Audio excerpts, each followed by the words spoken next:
vous ment. Vous ne voyagez pas gratuitement avec une carte de crédit. C'est complètement faux.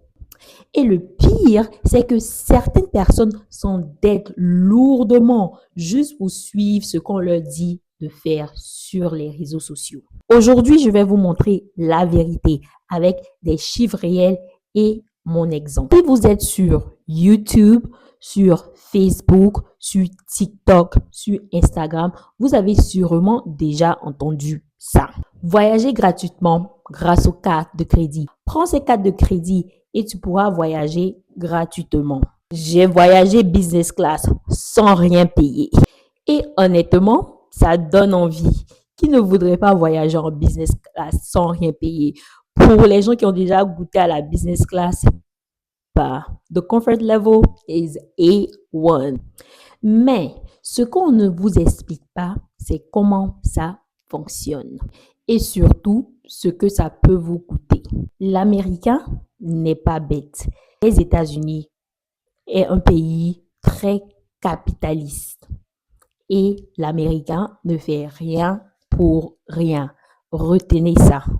Alors, bienvenue chez la Geek de la finance personnelle où je vous apprends l'investissement simplifié. Pour envoyer de l'argent en Afrique, j'utilise l'Emfi. Et sérieusement, it's a game changer. Ça change tout. C'est rapide, sécurisé et surtout avec de superbes taux d'envoi. Et aussi, pour vous dire vrai, c'est l'une des seules applications d'envoi d'argent avec pour fondateur un Africain. Pour moi, le meilleur feature, c'est que à chaque envoi, tu reçois des points. Prochainement, tu peux utiliser ces points, les transférer en de l'argent pour envoyer. Donc, chaque envoi, tu gagnes des points et ces points se transforment en cashback. Tu vis aux États-Unis et que tu veux envoyer de l'argent au Sénégal, en Côte d'Ivoire, au Bénin, au Cameroun. Je cite seulement les pays africains parce que cette chaîne est en français. Mais si tu es aux États-Unis et que tu veux envoyer de l'argent à ces pays, tu peux utiliser mon code promo qui est MATOU, pour avoir un cashback de $20 quand tu envoies tes premiers $100 en Afrique. Donc, utilise l'Emfi. Donc, je vous explique le système. Comment ça fonctionne? Donc, alors, vous ouvrez une carte de crédit et généralement, quand vous ouvrez un travel credit card, ça vous donne en average 60 000 points et de bonus. Et ces 60 000 points de bonus peuvent vous permettre de voyager pour aller en Europe et dans beaucoup d'autres pays parce que ces 60 000 points, ça convert to a lot. Mais ça, c'est le bonus qu'on vous donne. Maintenant, après les bonus qu'on vous donne, avec chaque dépense que vous faites avec votre carte de crédit, ça vous donne encore plus de points. Donc, vous arrivez à accumuler des points avec les achats que vous faites. Et ensuite, vous utilisez les points que vous avez accumulés pour vous offrir des voyages. Sur papier, c'est très simple.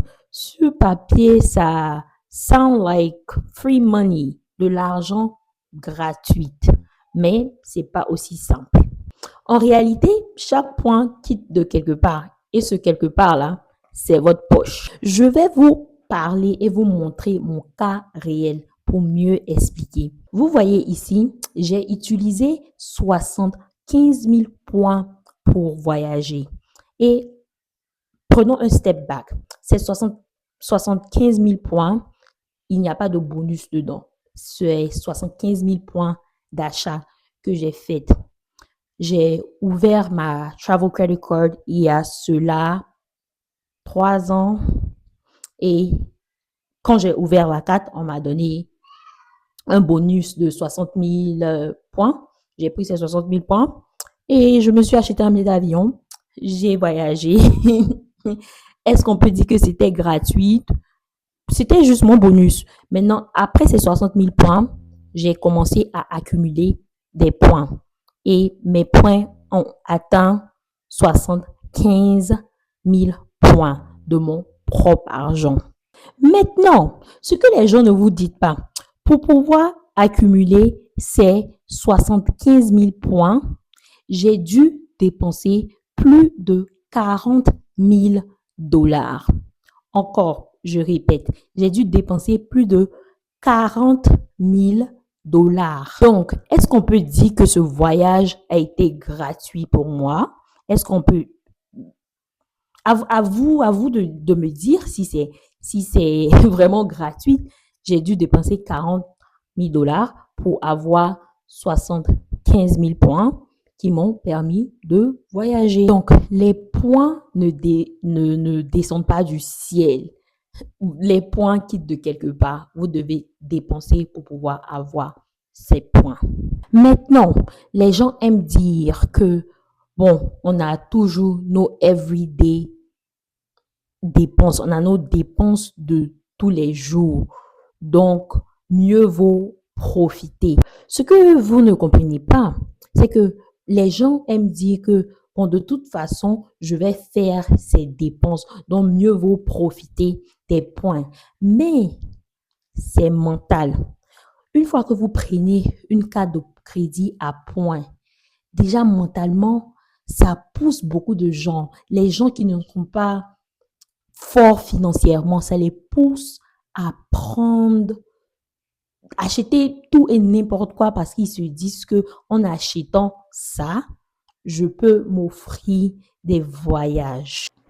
Oui, dans mon cas, ce sont des dépenses que j'allais faire de toute façon. Et puis, je veux préciser, ces 40 000 dollars là, je les ai accumulés dans un espace de 2 ans et demi. Et quand je dis ce sont des dépenses que j'allais faire, c'est que j'ai récemment acheté une maison. Donc, forcément, je devais meubler ma maison. Donc, je devais acheter des fauteuils, je devais acheter la télé et tout. Donc, ce sont des dépenses que j'allais faire et puis des dépenses que j'ai fait sur 2 ans et demi. Est-ce que moi, ma personne, je peux dépenser 40 000 dollars en carte de crédit dans, dans un an, dans 6 mois? Non. Donc, si je dois attendre, si je n'avais pas acheté ma maison, peut-être pour atteindre ces 40 000 dollars, peut-être ça allait me prendre 4 ans. Donc, je vais attendre et avoir ces points chaque 4 ans pour pouvoir voyager. C'est pas ce que les gens veulent et c'est pas ce que ces gens-là vous apprennent, en fait. C'est pour cela que je dis que c'est dangereux. C'est vraiment dangereux. Et puis aussi, il y a une technique aussi. Par exemple, quand j'ai acheté ma maison, que je devais meubler ma maison, en fait, j'avais déjà le cash pour acheter mes furnitures. Pour acheter mon fauteuil, j'avais déjà le cash. Donc, je prends la carte de crédit, j'achète pour avoir les points et je retourne le cash à la carte de crédit pour pay off, pour ne pas que ça reste sur mon compte. L'un des vrais pièges avec ce problème sont les intérêts. La majorité des intérêts sur ce genre de carte de crédit tournent autour de 20%. Donc, si tu continues de faire des achats encore et que tu ne rembourses pas cet argent, ton voyage gratuit, là, ça se transforme en une dette de milliers et milliers de dollars. Donc, on n'achète pas parce qu'on veut acheter pour avoir des points. Mais moi, ma stratégie personnelle avec les cartes de crédit, quand j'utilise ma carte de crédit pour payer quelque chose, c'est parce que j'ai déjà le cash à côté. J'utilise ma carte de crédit pour payer ce que je dois payer et je remplace avec le cash. Là, comme ça, je n'ai pas de balance sur ma carte de crédit. Est-ce que tout le monde peut faire ça? Non, je ne pense pas. Les points ne payent pas les dettes. Ça, c'est clair. Vous vous rappelez plus tôt dans la vidéo, quand je vous ai dit que l'Américain ne fait rien pour rien. Quand une banque sort un produit, c'est parce qu'ils ont une team qui s'asseye pour réfléchir à comment est-ce qu'ils vont se faire de l'argent avec ce produit.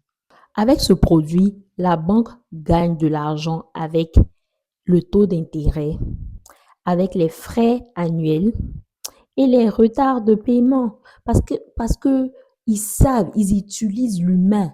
Ils savent que beaucoup de personnes n'ont pas la retenue. Ils savent que beaucoup de personnes vont utiliser au hasard, ne vont pas avoir l'argent pour rembourser et ils vont charger les intérêts et les late payments.